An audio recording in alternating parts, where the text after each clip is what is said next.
ఇది కటారి గుండాని నీళ్ళలో వేసాం రాత్రి, ఇలా ఉబ్బిపోయి ఇంత ఉబ్బులో జల్ల అయిపోద్ది అనమాట. అది సోడాలో కానీ నిమ్మసోడాలో కానీ షర్బత్లో కానీ తాగేసాం రాత్రి, పొద్దున్నకి ఫ్రీ మోషన్ అయిపోద్ది అనమాట. గమ్ము కదా, అలాగే మంచి బలం, ఫ్రీ మోషన్ అయిపోతే చలవ చేస్తాం అనమాట. అందుకని సమ్మర్లో తాగుతుంటారు. ఇది గుగ్గిలం, అగ్గి మీద గుగ్గిలం బొగ్గుమన్నది అంటారు కదా. సాంబ్రాణి పొగ వస్తుంది, గుగ్గిలం బొగ్గుమంటుంది. అందుకని మీ సాంబ్రాణి బొగ్గుమని పడింది అనుకోండి, గుగ్గిలం ఉందని అర్థం.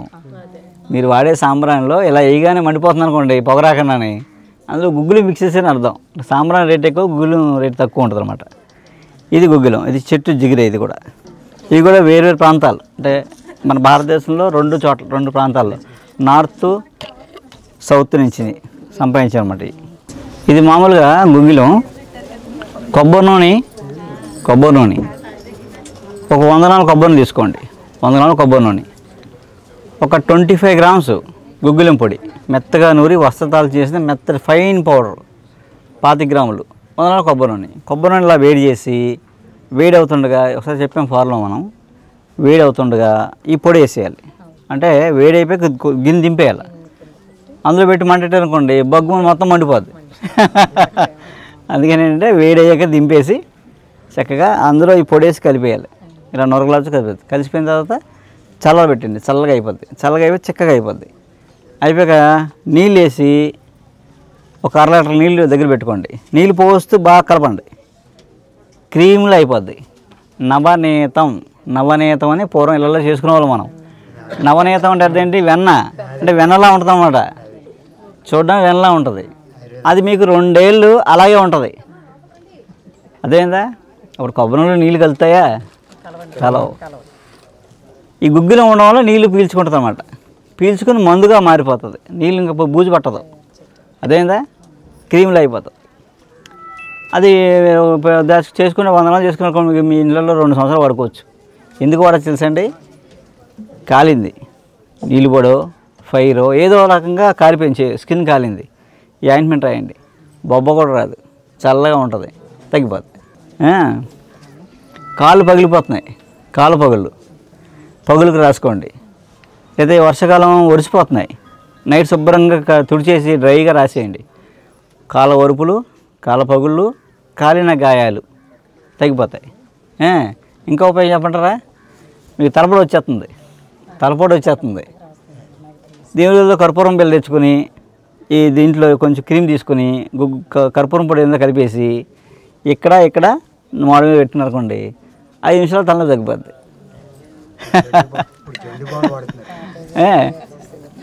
తేలు ఎలకో జర్రో కలిసింది, ఈ ఆయింట్మెంట్లో కొంచెం కర్పూరం కలిపేసి రాసేయండి, తగ్గిపోద్ది.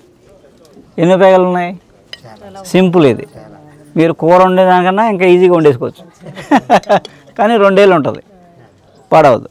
సింపుల్ మెదడు. 25 గ్రాములు గుగ్గిలం పొడి, 100 గ్రాములు కొబ్బరి నూనె మంచిదై ఉండాలి. కొబ్బరి నూనె మళ్ళీ అదేదో నేను తెచ్చుకున్నారనుకోండి. నమస్కారం.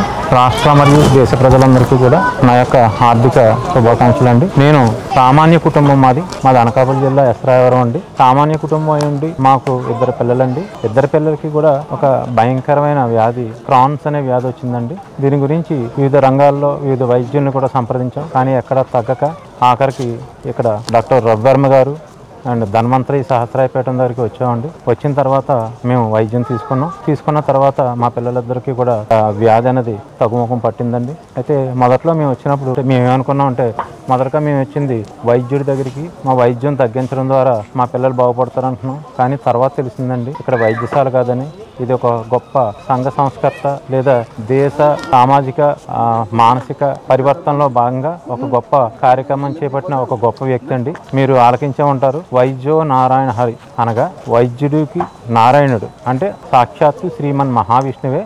వైద్యుడు చేయడం ద్వారా వాళ్ళ భక్తులు వైద్యం చేయించుకోవడం ద్వారా వాళ్ళ భక్తుడికి దేవుడిగా కొలవబడుతుందన్న వాస్తవం ఎంత ఉందో ఇక్కడ కూడా అంతే అండి. డాక్టర్ రవివర్మ గారు మనకి నారాయణుడు అండి.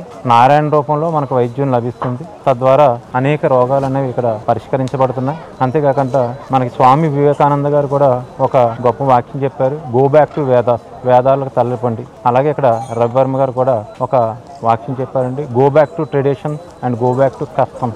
సాంప్రదాయాలు మరియు ఆచారాలకు వెళ్ళి మన వైద్య విధానం, మన ఆహారం అండ్ మన తాలూకు జీవనశైలి మార్చుకోవడం ద్వారా అండ్ ఈ భయంకరమైన వ్యాధుల నుంచి దూరంగా ఉండడానికి ఒక నడుం బిగించారండి. దాంట్లో భాగంగా వివిధ రకాలైన మొక్కలు, వనమేగులు తద్వారా మన మార్పు, సామాజిక మార్పు చేయడానికి ఒక సంఘ సంస్కర్త ఆవిర్భవించారని నేనైతే నమ్ముతాను.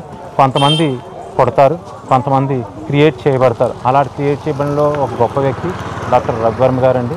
మరి ఇక్కడ ఉన్న ఆశ్రమం ఇవన్నీ చూసిన తర్వాత మేమైతే వైద్యానికి వచ్చాం అనుకున్నాం. కానీ మేము డైరెక్ట్గా ఒక శ్రీమన్ మహావిష్ణువే కలిసినంత సంతోషంగా ఉందండి. మా పిల్లల్ని ఎక్కడో వెళ్ళిపోతారన్న మా పిల్లల్ని తిరిగి తీసుకొచ్చి ప్రాణాలతో మా చేతుల్లో పెట్టారండి. ఎంతకన్నా గొప్ప భాగ్యం ఒక సామాన్యుడికి ఎక్కడ ఉండదండి. దయచేసి రాష్ట్ర దేశ ప్రజలందరికీ విజ్ఞప్తి ఏంటంటే, ఆయుర్వేదం అంటే అపోహలు ఉన్నాయేమో, కానీ ఆయుర్వేదం అంటే మన ప్రాణం, మన దేశ సాంప్రదాయం, సంస్కృతి. దీని నుంచి మనం దూరంగా వెళ్ళిపోయి ఇంగ్లీష్ వైద్యం చేసుకొని మన దేహాలను మనమే పాడు చేసుకుంటున్నాం. అది కాకుండా ప్రజల్లో మార్పు తీసుకురావాలి. ప్రజల్లో మార్పు వచ్చి మీరందరూ మాట్లాడారని చెప్పేసి నేను కోరుకుంటున్నాను. ఇది వైద్యాలయం కాదండి, పూర్తిగా ఒక భగవంతుడి తాలూకు నిలయం. అది మాత్రం నేను సాక్షాత్తు ఇక్కడ చూశానండి.